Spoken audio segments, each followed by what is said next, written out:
আসসালামু আলাইকুম। বই পড়লে যোগাযোগ দক্ষতা বৃদ্ধি পায় এবং ভাষার উন্নত হয় বা ভাষা হচ্ছে ভালো একটা পর্যায়ে যায়। সাধারণত যে লোক বেশি বই পড়ে, সেই লোক কিন্তু অন্য একজন ব্যক্তির থেকে বেশি কিছু তথ্য জানে। এই যে বেশি কিছু তথ্য জানা বা বেশ অভিজ্ঞ একজন ব্যক্তি হয়ে যায়। কারণ দেখুন যারা বই পড়ে, সে মূলত কিন্তু ওই রাইটারের সময়কালকে পড়ে। যে বই হতে পারে সেটা উপন্যাস হতে পারে, গল্প হতে পারে বা কবিতা হতে পারে।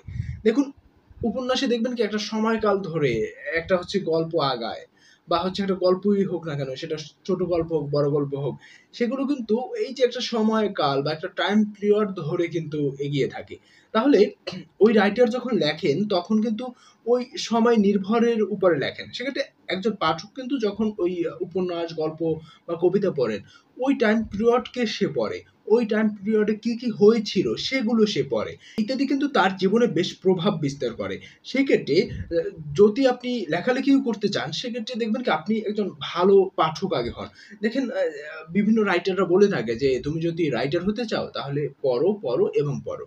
তাহলে দেখুন দিন শেষে আপনি যত বেশি পড়বেন, তত বেশি আপনার অভিজ্ঞতা হবে। যত বেশি অভিজ্ঞতা হবে, তত বেশি আপনি জানবেন। আপনি যখন বেশি জানবেন, তখন হচ্ছে দেখবেন কি দিন শেষে জ্ঞানী মানুষ হয়ে যাবেন আপনি। তাহলে যত বেশি জানবেন, অত বেশি মানুষরা আপনার সঙ্গে যখন কথা বলবে, তখন আপনার ওই জানাকে কেন্দ্র করে বা আপনার ওই সামগ্রিক জীবনকে তারা হচ্ছে উপলব্ধি করবে বা হচ্ছে সামগ্রিক জীবনকে তারা পছন্দ করতে শুরু করবে। নতুন, নতুন মানুষের সঙ্গে যখন আপনার পরিচয় হবে, তখন আপনি যে কথাগুলো তাদেরকে বলবেন, ওই কথার উপর ভিত্তি করে দেখবেন অনেক মানুষের সঙ্গে আপনার একটা যোগাযোগ তৈরি হয়ে যাবে।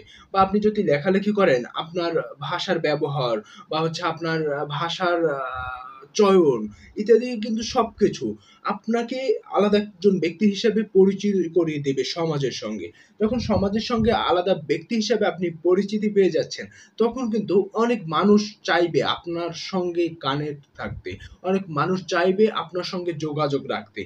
তাহলে কিন্তু অনেক মানুষের সঙ্গেই দেখবেন আপনার যোগাযোগ হয়ে যাবে। সেক্ষেত্রে বেশি, বেশি বই পড়ুন এবং মানুষের সঙ্গে যোগাযোগ রাখুন।